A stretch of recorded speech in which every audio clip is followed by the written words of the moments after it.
Sadhguru, how can a person stay committed to someone in a relationship? Is it natural to love someone and yet be sexually attracted to others? What should be the proper course of action that should follow, or how does one handle this? See, there is a psychological integrity, there is emotional integrity, but there is a biological integrity also. Integrity does not mean morality. Integrity means you create a situation where it works best for you. So when we say integrity, suppose I say, there is a certain integrity to my body, this means it's strong and resistant to a whole lot of things, isn't it? It doesn't mean I'm morally stuck in something. So I'm talking about… I want you to understand the word integrity in that context. We are talking about integrity in terms of strength of this life. So if that is the thing, is it true? Do you remember how your great-great-great-great-great-grandmother 10 generations ago looked like? Do you remember? No. But her nose is sitting on your face. Yes or no? Body remembers, isn't it? Body remembers your forefathers 1,000,000 years ago. Yes or no? So what you're calling as my body is a heap of memory, isn't it so? Yes. Memory or no? See, now from Nepal you came to Shillong, you eat a lot of this Meghalaya food, your features won't change because your body remembers what is your genetics, no matter what.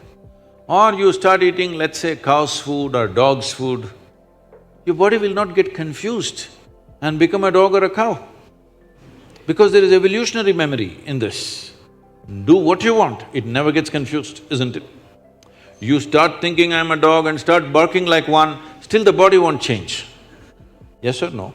Mentally you can, but body has such a deep-rooted memory. So this entire body, what you have, is essentially a certain integrity of memory. If that loses that memory integrity, then you will see it will become vulnerable to so many things. Now, the nature of the body is such that anything that you touch with a certain level of involvement will naturally absorb that memory. Not mentally, physically it'll absorb that memory. Traditionally in this culture, we call this runanubandha. You heard of such a word? Runanubandha. What this means is physical memory that you gather. Why people… you will see this with people, let's say in their home, they will go and sit in one place. This will usually the older people you will see, they want to go and sit in the same place. They won't sit in another place. Have you noticed this?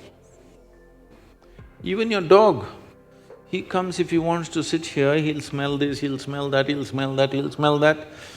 And after much searching, he will settle down in that particular place. Next time you chase him somewhere, he comes, he goes and sits in the same place. Because there is memory. Today there is forensic equipment where you're sitting here right now, you went away. After 2, 3, 8 hours, if they come, not with a dog can easily do it. But with forensic equipment, we come here and just check this chair and we know it was you who was sitting here, not somebody else. So there is memory. Wherever you sit, stand, whatever you touch, there is memory and transaction happening all the time. Well, you come from Nepal, in India also it's very much there, in south is very strongly there, north maybe it's become weakened. People never give salt to another person. Do you know this? Here also? If somebody gives you salt, you say, please keep it there. Because there are certain materials which transmit memory much better than others. Salt, sesame seeds, lemons, like this, if you give traditional people, they'll say, keep it there, I will take it. Because they don't want to develop runanubandha with you. Now, in India, if you see older generation of people, if you try to shake their hands, they'll do like this, because they don't want to get runanubandha with you.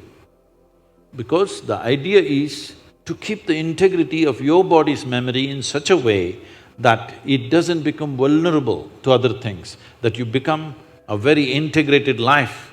If you want to nurture yourself to be a certain possibility, then you have to maintain the memory integrity. This is what Runanubandha means. You keep your physical memory to the minimum. A sexual interaction is something where a huge amount of memory is taken from one to the other. So, always, not in this society, everywhere else, forever people saw the advantage of keeping that memory to the minimal. If you make that memory very complex, you will see to be at ease will become very difficult after some time. There will be pleasure, but there will be no joy in your life. You can observe people, don't go by what I'm saying. You can observe people, they will have pleasure, they will giggle all the time, but you look at them, there is no joy in them, there's no ease.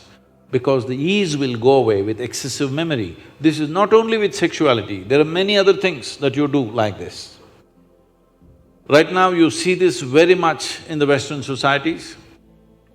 Wherever I go, especially in America, people will come, Sadhguru, where is my hug? I say, it must be with you. Why is it with me? It is not like at a certain moment when you feel close to somebody, you hug them. It's like all the time you have to touch people. Because today's psychiatrists are analyzing these things and saying that is because they have not been sufficiently touched by their mothers and parents at an early age. When they grow up, they're desperately longing to touch somebody all the time. All these things have a serious impact on one's life. How much physical contact when the child is born, this will determine how much physical contact they will long for later on. And the memory of what an infant picks up from the mother at that time, because till a child becomes 4.5 years of age, in many ways, energy-wise, it's not a separate life.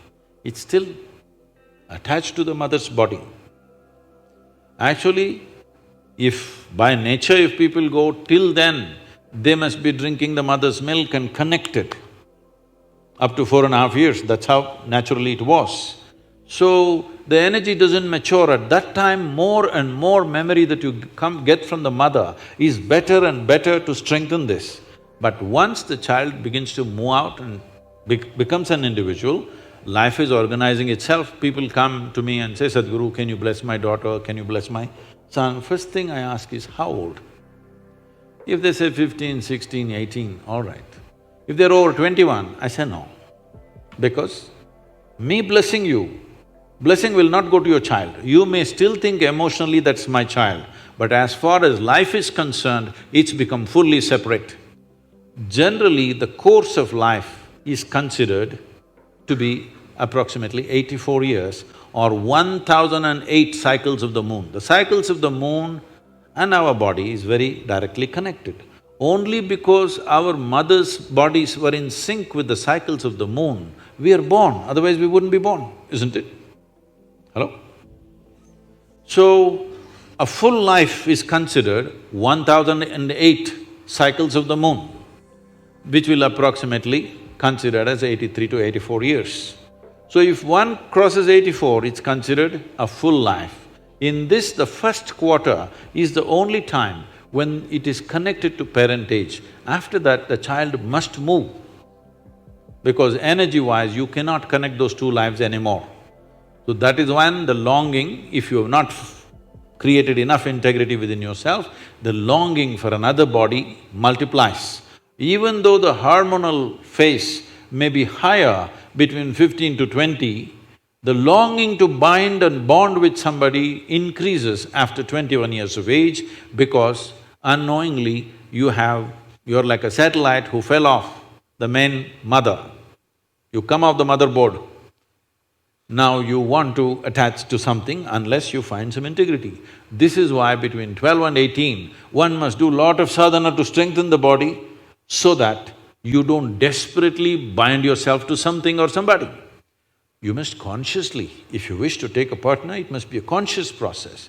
If it's a compulsive process, then you will pay the price for it. This is not a question of morality. It is not that this is sin, that is sin. The question is, what is your priority in your life? If your priority is to make this life rise to a higher possibility, then you must be conscious. If you want to somehow live and go, it's okay.